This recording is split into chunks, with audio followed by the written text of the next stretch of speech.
Hi guys! Hello everyone! So, ako na naman ito, Nathaniel. Pag-usapan natin sa video ito yung Stage 1 at saka Stage 2 ng Language Assistant and Culture Program ng Ministry of Education dito sa Espanya para sa mga Pilipino na gustong magturo dito ng English at ma-experience yung buhay Europe, buhay Spain, no? So, kung ikaw ay may ambisyon na tumira dito sa Europe or mag-travel dito, sa tingin ko, pagkakataon mo na to at ito ay isang napakagandang opportunity para makapunta dito sa Espanya. So, bali nung time ko pala, nag-apply ako sa Stage 2 kasi yung aking university ay hindi siya partner university ng Ministry of Education. No? Okay, so ano nga ba ang Stage 2 at saka ano nga ba ang Stage 1? So yung Stage 1, nagkakaroon ng parang pre-selection sa mga partner universities. So sila yung nagkakandak ng parang screening or interview sa mga aplikante. Meron silang kanya-kanyang yung parang screening. Alam ko parang kino-consider nila kung matagal ka namang graduate sa school, parang gano'n, no? Hindi lang ako sigurado kung paano yung ginagawa nilang screening para sa kanilang mga candidates, no? Kasi parang siguro merong slot per partner universities, no? Para kumbaga fair. Pero yun nga, hindi rin ako sigurado doon. So, sino-sino nga ba itong mga partner universities? Yung Stage 1 pala, nag-start siya ng mga October ata or September. So, ang kasama ng Spanish Ministry of Education, mga partner universities, ay ang Ateneo de Manila. Matagal na nila itong partner, para mga pioneer partner university ata siya. Cebu Normal University, De La Salle University, De La Salle College of St. Benil, Palompon Institute of Technology. Hindi ko alam kung saang probinsya ang Palompon Institute of Technology. University of the Philippines, Diliman, isa rin siya sa pinakamatagal ng partner.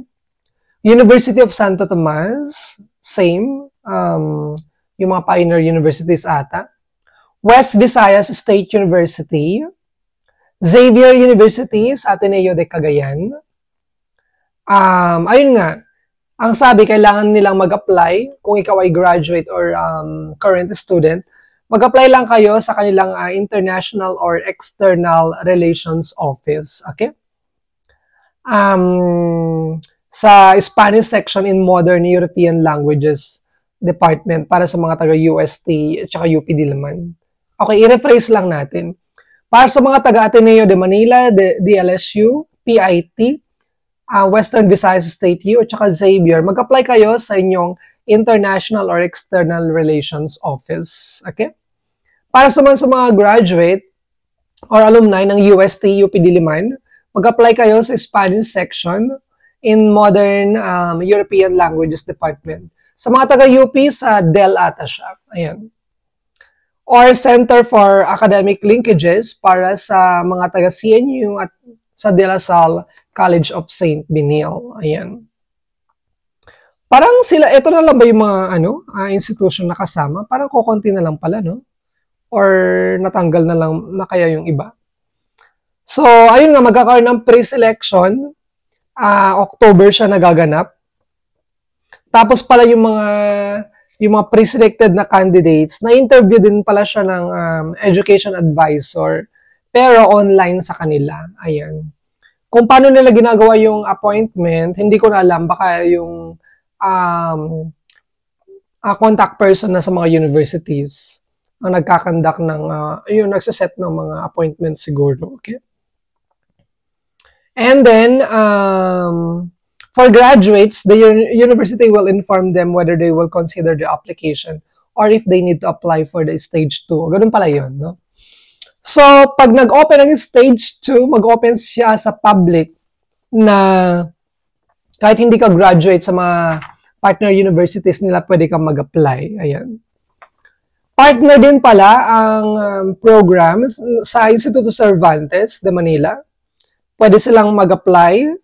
Pina-follow din nila yung kanilang sariling procedure. Meron din silang requirement. Pag estudyante ka ng Instituto Cervantes, dapat meron kang DELE na A2. Ayan, sa Spanish.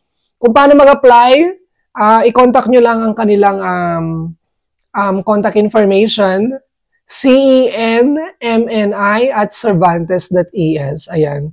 From October 1 to 31 pala to, so tapos na siya. Anyway, hopefully maging informative naman tong video na to for the next years to come. Ayan.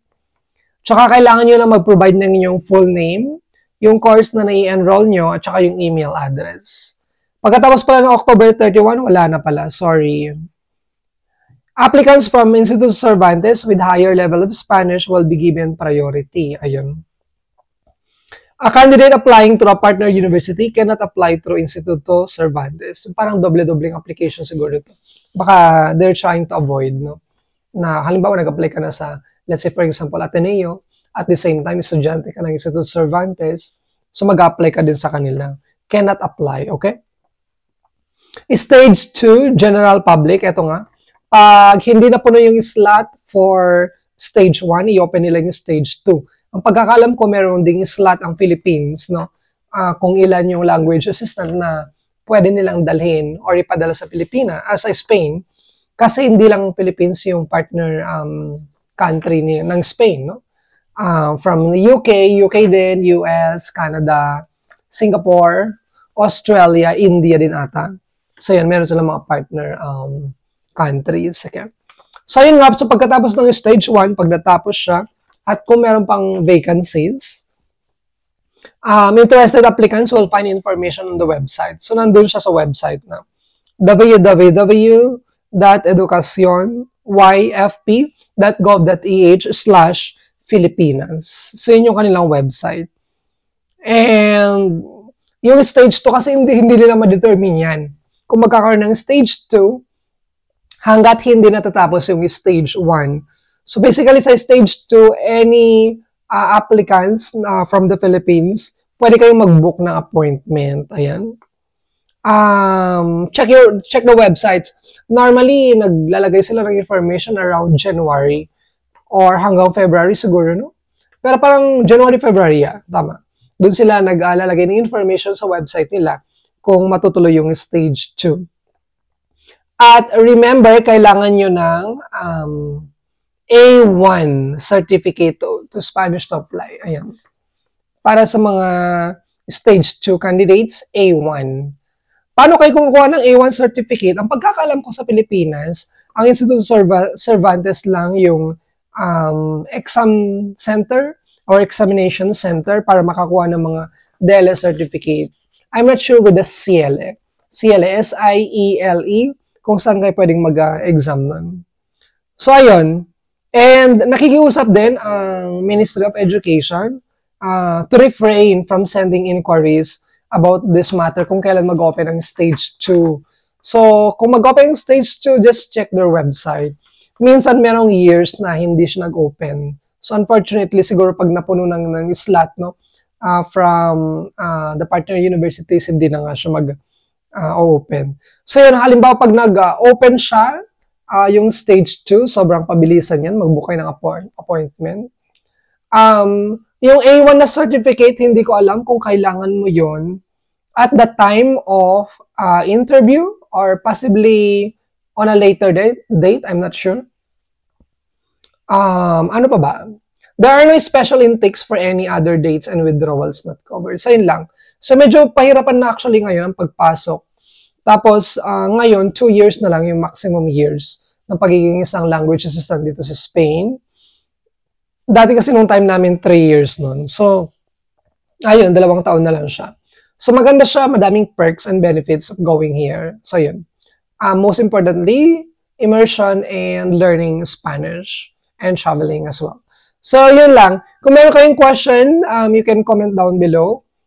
Marami akong ginagawa na videos related sa program nito and other programs as well. Itatry natin i-cover. You can subscribe to my channel for more details. And again, kung may questions kayo, you can contact me. Ayan. Maraming salamat. This has been Nathaniel. Bye!